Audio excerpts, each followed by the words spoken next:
할렐루야. 교회 역사 2000년을 돌아보면 한 세대가 다음 세대에게 신앙을 계승해주는 방식으로 2000년 교회 역사가 흘러왔습니다. 영상에서 보신 대로 우리 교회 역사도 어른 세대가 다음 세대에게 신앙을 계승하는 그런 방법으로 여기까지 오게 된 줄로 믿습니다. 이 온세대 연합예배가 세대 계승의 현장이 되어 우리 교회는 지금까지 좋은 교회였지만 앞으로 더 좋은 교회를 주님께서 사용해 주실 줄로 믿습니다. 이 시간 온 세대를 향한 주님 말씀 앞에서 귀 기울이는 복된 시간 되시기를 바랍니다. 여러분, 추리소설 좋아하십니까? 사진 한번 보여주시죠. 영국의 작가인 그림 보여주세요. 코넌 도일이 소설 가운데 셜록 홈즈라는 이 탐정을 그의 캐릭터로 사용을 했는데 지금도 세계인들이 얼마나 인기가 있는지 헐리우드 영화로 계속해서 만들어지고 있습니다. 아가사 크리스티라는 영국의 작가는 오리엔트 특급 살인사건을 포함한 여러 가지 시리즈를 추리소설을 집필을 했고 이 가운데 에르큘 포아로라는 탐정을 등장시켜서 그 탐정은 지금도 세계인의 인기를 얻고 있습니다.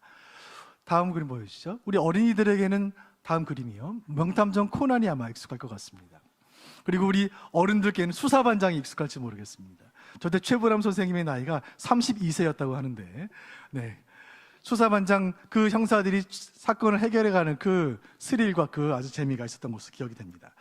여러분, 이 시간 다 같이 탐정이 되어서 하나의 사건을 한번 해결해 보도록 하겠습니다. 제가 하나의 사건을 말씀을 드릴게요.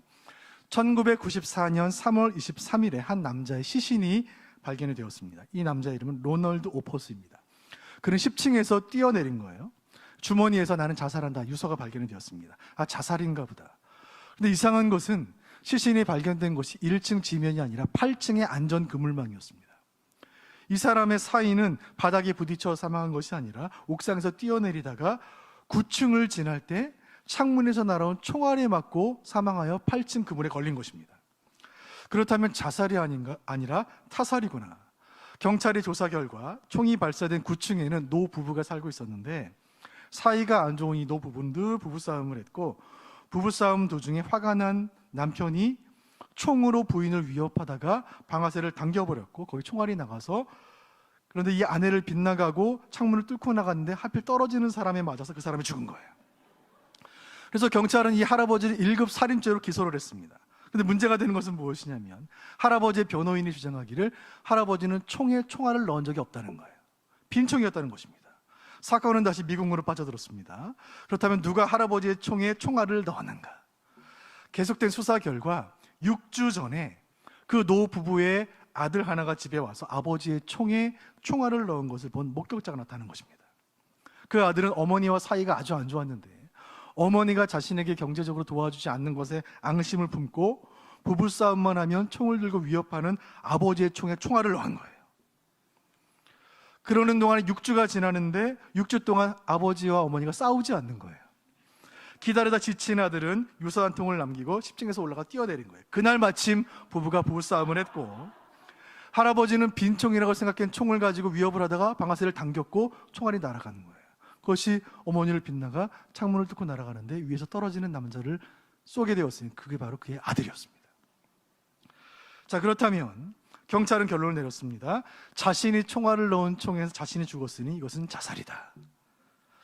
여러분, 이것은 실제 사건은 아니고 1987년 미국 법의학 회장 돈 하퍼 밀스가 우리 경찰들의 케이스 스터디를 위한 만들어낸 그런 사건입니다. 자, 여러분, 실제로 만약에 이 사건이 벌어졌다면 여러분 대답해 보시죠. 누가 범인입니까? 누가 도널드 오퍼스를 죽인 거죠? 자살입니까? 타살입니까? 자, 이 사건은 부부 간의 불화와 또 부모와 자식 간의 갈등이 가져온 비극이에요. 이 로널드 오퍼스를 죽인 범인은 그의 가정이에요. 가정이 그를 죽였습니다. 여러분, 이 시간 함께 예배하고 있는 우리 주일학교 교사 여러분, 아이들 가르치시느라 얼마나 수고가 많으십니까? 또 자녀들에게 믿음을 물려주기 위해 자녀들을 위해 기도하시는 부모님들 얼마나 진액을 쏟고 계십니까? 우리 부모 여러분, 교사 여러분, 우리가 이렇게 수고하고 열심히 하는데 다음 세대에게 믿음을 물려주는 일이 왜 잘 안 될까요? 왜 이렇게 어려울까요? 온 교회가 이렇게 수고하고 교육부에서 교사들이 날마다 이렇게 애를 쓰는데 신앙 계승은 왜 잘 안 될까요? 부모들의 신앙이 다음 세대로 계속해서 계승하는 것을 발목 잡는 범인은 누구일까요? 범인은 가정이에요. 반대로 믿음의 세대 계승이 이루어지는 현장 또한 가정인 것입니다. 오늘 우리는 성경을 통해 새 가정의 이야기를 함께 나누게 될 것입니다. 아버지와 아들과 손자와 증손자로 이어지는 4대의 이야기. 이 중에는 하나님 앞에서 신앙적으로 모범적인 가정도 있고 그 반대인 가정도 있을 것입니다. 오늘 이 새 가정 이야기를 성경을 통해 살피면서 온 세대 예배로 모인 북부의 모든 가정들에게 주시는 하나님의 음성을 듣기를 소원합니다. 자, 첫 번째 가정의 이야기입니다. 이 가정은 엘리로 시작되어 2대 비느하스로 이어지고 3대 이가봇으로 계승되는 그런 과정입니다. 엘리와 비느하스와 이가봇으로 이어지는 과정. 엘리는 제사장입니다. 이 가정은 제사장 가문이에요. 1대 엘리 제사장은 이스라엘의 존경받는 영적인 지도자였습니다. 그러나 엘리 제사장에게는 남에게 말하지 못할 고민이 하나 있었으니 그것은 두 아들이었어요. 그의 마음에 늘 짐이 되었던 이 두 아들의 이름은 홈리와 비느하스입니다. 이 홈리와 비느하스는 제사장인 아버지의 뒤를 이어 이스라엘의 제사장이 되었지만 이들에 대해 성경은 평가하기를 행실이 나빴다라고 평가하고 있습니다. 율법에 따르면 제사를 드리고 남은 고기는 제사장이 먹도록 되어 있었습니다. 그런데 이 패역한 제사장들은 제사가 끝나기도 전에 고기를 가져오라고 소리를 지르는 사람들이었어요. 레위인들이 말립니다. 아직 제사가 안 끝났습니다. 조금만 기다리십시오. 절차와 규례를 따라야 합니다. 규례 따위가 무슨 소용인가? 내가 지금 배가 고프니 당장 날 것이라도 가져오라. 여호와께 드리는 제사를 멸시하는 것은 제사를 받으시는 여호와를 멸시하는 것이었습니다. 아버지 엘리가 얼마나 애가 탔을까요? 아들들아, 그래서는 안 된다. 그래 하지 말아라.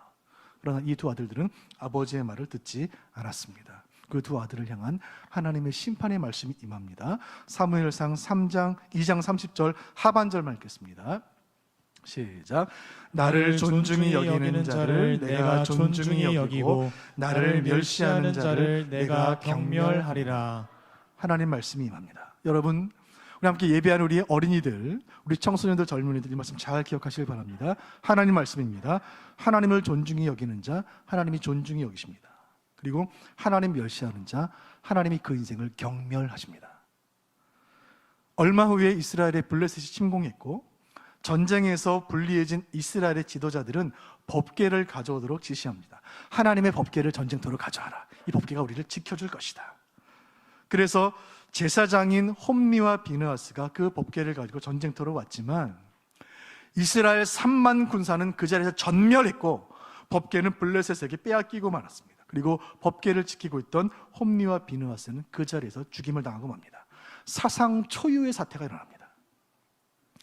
이스라엘의 전쟁에서 패했고 하나님의 법궤도 빼앗겼고 두 아들이 죽었다는 그 소식을 들은 이 엘리 제사장은 그 충격으로 인해 의자에서 넘어져 목이 부러져 숨을 거두고 맙니다. 그때 죽은 두 아들 가운데 한 명인 비느하스의 아내에게 해산의 진통이 찾아옵니다. 남편이 죽고 시아버지가 죽고 법궤가 블레셋 수중에 들어갔다는 그 소식을 들은 아내는 극심한 충격과 스트레스 속에 출산을 하게 됩니다. 그리고 아이가 태어나는 순간 이 비느하스의 아내는 이 한마디를 남기고 아기를 낳고 숨을 거둬요. 이가봇. 히브리 말 가운데 카보드라는 말이 있습니다. 카보드라는 말은 영광이란 말이에요. 카봇, 영광. 앞에 이가 붙으면 없다. 이 카보드, 영광이 없다. 영광이 떠났다. 이 비느하스의 아내는 이 말 한마디를 남기고 세상을 떠나게 됩니다. 그리고 그 이가봇이라는 말이 그 아이의 이름이 됩니다. 엘리의 손자예요. 이 이가봇이라는 이름은 이 가정의 비극을 상징하는 말이 되었습니다. 하나님의 영광이 떠났다. 이가봇이 태어난 날 할아버지가 죽고 아버지가 죽고 어머니가 한날에 죽었고 하나님의 영광이 그 가정을 떠났습니다. 1대 엘리, 2대 비느하스, 3대 이가봇, 그리고 그 이후에 4대의 계보는 성경에 나타나지 않아요. 믿음의 계보가 끊어지고 맙니다. 엘리는 당대 제사장으로 쓰임을 받았지만 그의 가정의 영적인 계보는 단절되었습니다. 어두운 시대에 세움받은 지도자 엘리, 그러나 그의 가정은 시대의 어둠을 밝히지 못하고 어둠 속에 매몰되어 버렸습니다. 여호와의 제사를 멸시한 이 가정에는 이가봇, 하나님의 영광이 떠나는 저주가 임했고, 이 가정은 민족의 불행을 상징했고, 이 가정의 파괴는 민족의 괴멸로 이어지게 됩니다. 간절히 바라는 것은 오늘 이 예배에 참여하여 이 말씀을 듣는 우리 북부의 모든 가정들은 신앙의 계보가 단절되는 아픔이 없으시기를 주님의 이름으로 축원드립니다. 여호와를 존중히 여기며 예배를 중시 여기며 하나님의 영광이 가득한 가정들 되시기를 주님의 이름으로 축복합니다. 두 번째 가정의 이야기를 나누겠습니다. 이 가정은 왕족입니다. 1대 다윗, 2대 솔로몬, 3대 르호보암, 4대 아비야로 이어지는 로열 패밀리입니다. 이 집에서 태어난 아이들은 모두 태어나면서부터 왕이 되었으니 금수저도 이런 금수저가 없습니다. 이 가문의 시조는 다윗입니다. 이 다윗이 다스렸던 이스라엘은 거대한 문명과 큰 열강들 사이에 끼어있는 나라였습니다. 때문에 문명과 문명의 충돌이 일어날 때마다, 주변 강호들이 군사적으로 대립할 때마다 고래 싸움에 새우등 터지는 격으로 국제 정세에 휘말려 전쟁이 없던 날이 없는, 평안한 날이 없었던 그 땅이 바로 이스라엘이에요. 그런데 수천 년 이스라엘 역사 가운데 전쟁이 유일하게 없었던 딱 40년이 있는데 그때가 다윗의 때입니다. 이스라엘은 전무후무한 전성기를 맞이합니다. 다윗이 이스라엘 왕으로 있는 동안 군사적으로 이스라엘에 적수가 없었고, 정치적으로 온 나라는 평안했고, 영적으로 예배와 은혜가 충만했습니다. 그 전성기에 다윗은 아들을 낳게 되고, 그때 아버지 다윗은 생각합니다. 하나님이 허락하신 이 나라의 평강이 내 아들 대에서 계속되게 하여 주옵소서. 하나님, 이 평강이 이 아들을 통하여 이어지게 하여 주옵소서. 그 마음을 담아 아들의 이름을 평강이라고 주어요. 샬롬, 샬로몬, 솔로몬입니다. 그러나 다윗이 세상을 떠나자 위기의 징후들이 나타나기 시작합니다. 아들 솔로몬은 아버지가 이룬 평강을 자신의 힘으로 지키기를 원했습니다. 어떻게든 전쟁을 막고 싶었고, 어떻게든 이 평강을 유지하기를 원했습니다. 고대 시대에 나라와 나라 간의 전쟁을 하지 않고 평화 관계를 유지하기 위해 흔히 사용되던 방법은, 그런 외교적인 방법은 정략 결혼이에요. 왕족끼리 결혼하는 것입니다. 부부 나라가 되거나 사돈 관계가 되거나 또는 친척 관계가 되는 거죠. 솔로몬은 이 방식을 사용합니다. 주변 국가의 왕족들과 본인이 결혼하기 시작해요.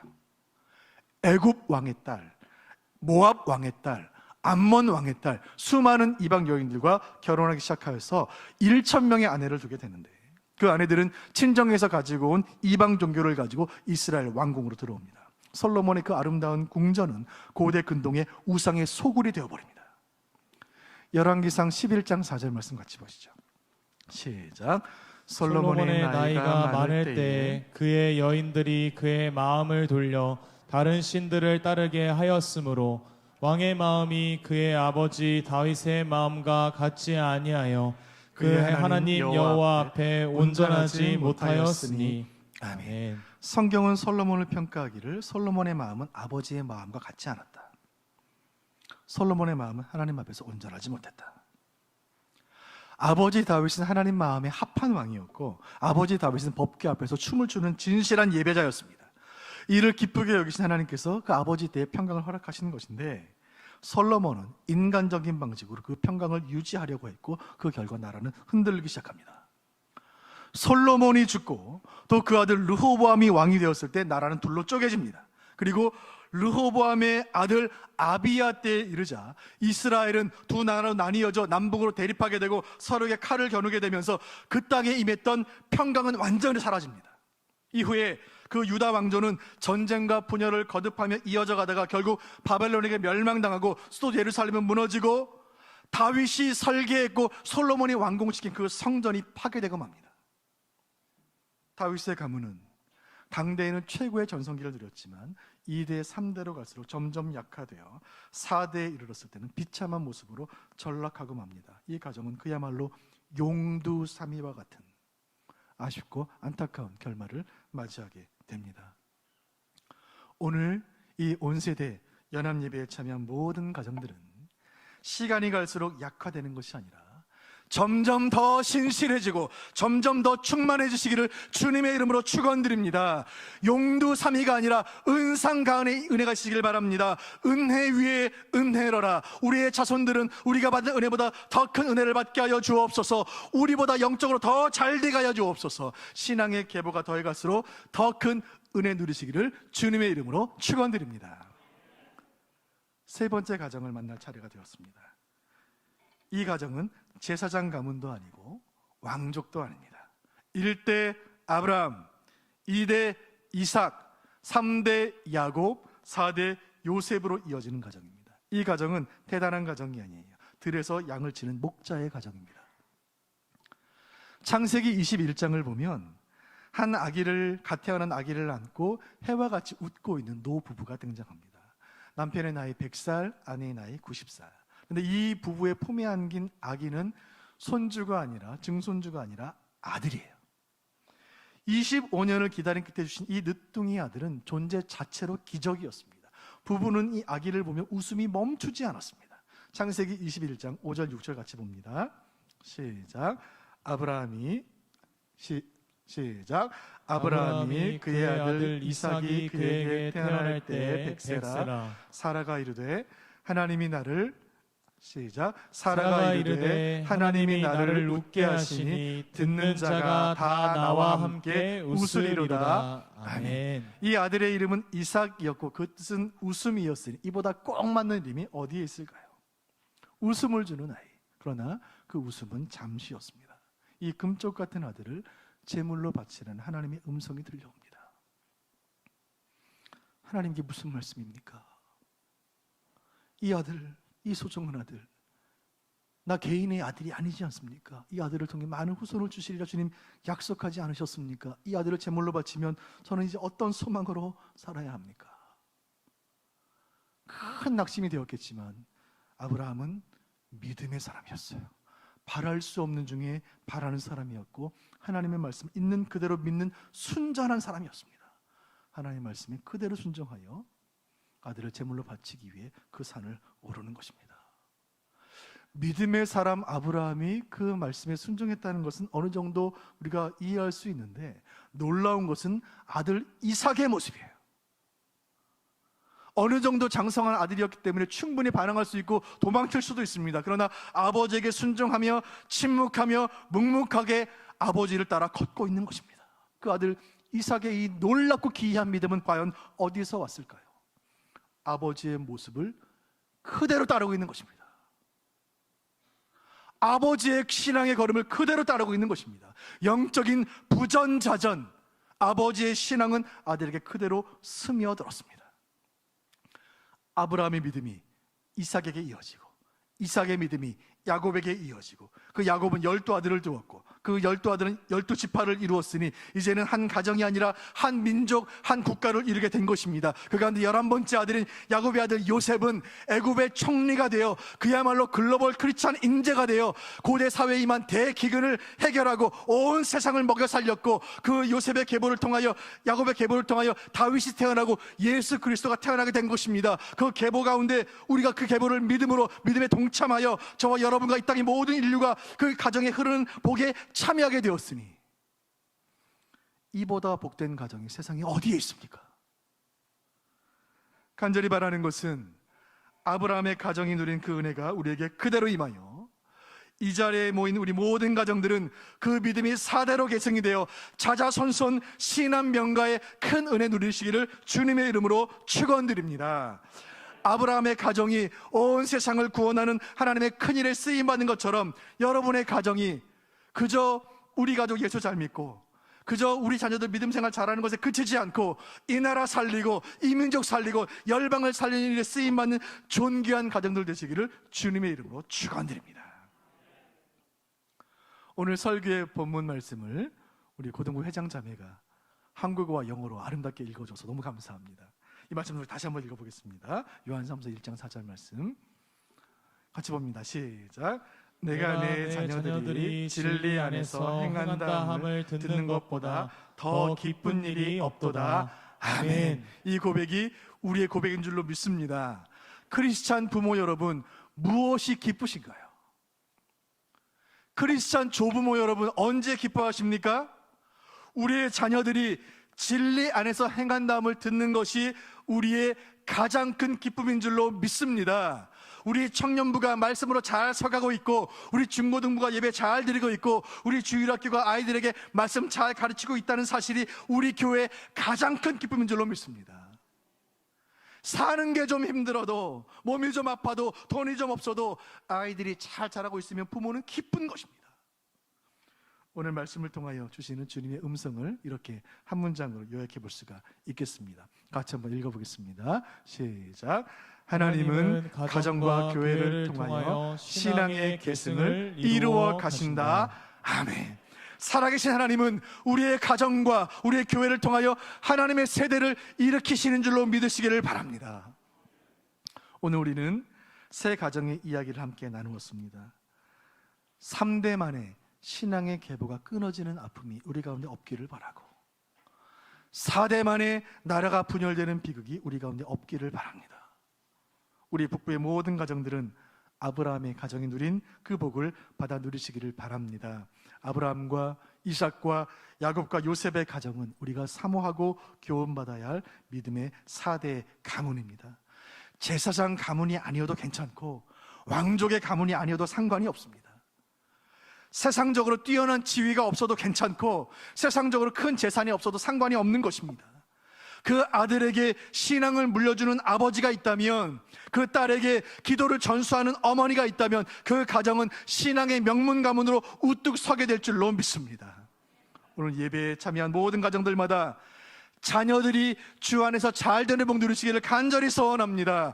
오늘 예배에 참여한 모든 어린이들, 하나님 나라에 꼭 필요한 큰 인물 되기를 바랍니다. 모든 청소년들, 하나님 지혜 주셔서 학업에 큰 은혜가 있기를 바라고, 우리 청년들은 요셉과 같은 글로벌 인재로 쓰임받기를 간절히 바라고, 그 앞길에 시온의 대로가 활짝 열리기를 담임 목사로서서 새벽마다 기도하고 있습니다. 여러분이 열심히 공부해서 대한민국 최고의 명문대학에 입학해도 교회에서는 여러분의 이름을 현수막으로 걸어주지는 않아요. 여러분이 세계 최고 인류 기업에 입사해도 주보에 광고는 안 실어줍니다. 하지만 여러분이 할아버지 할머니의 신앙 잘 이어받고 부모님의 신앙을 잘 계승하여 신앙의 명가를 이룬다면 그 이름 온 교회가 기억하며 축복할 것이고 하나님 나라 생명책에 영원히 기록될 줄로 확신합니다. 바라기는 가정을 통해 믿음의 계보를 이어가신 하나님께서 바로 여러분의 가정을 통하여 하나님의 크고 놀라운 계획을 이루어 가시기를 주님의 이름으로 축원드립니다.